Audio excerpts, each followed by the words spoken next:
अस्सलाम वालेकुम व्यूअर्स, मैं हूं आपका अपना एस्ट्रोलॉजर मोहम्मद सत्तार बाकर। बुर्ज असद ल्यू 16 था 22 जून। इस वक्त स्यारा शम्स यानी सूरज आपके 11वें घर में है, जो दोस्ती, सोशल सर्कल और उम्मीदों का घर है। साथ ही स्यारा तारत भी इसी मकाम पर है, जिससे कम्युनिकेशन बेहतर होगी। स्यारा मरीख आपके 5वें घर में है, जो तख्लीकी सलाहियतों और मोहब्बत का घर है। मोहब्बत और रिश्ते, मोहब्बत के मामलात में ये हफ्ता ख़ास हो सकता है। अगर आप किसी रिश्ते में हैं तो रोमांटिक बातचीत बढ़ेगी।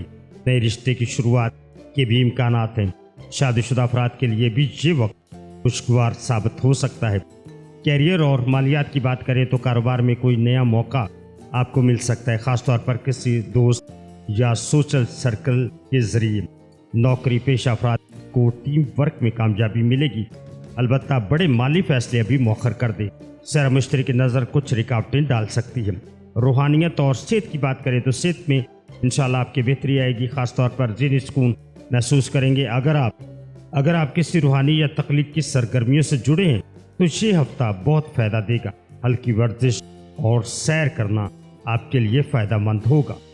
आगे क्या होगा?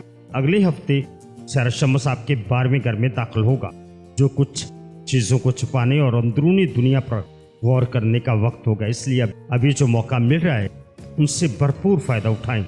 बे औलाद होने का दुख सिर्फ वही समझता है जो हर दुआ के बाद आंखें नम करता है।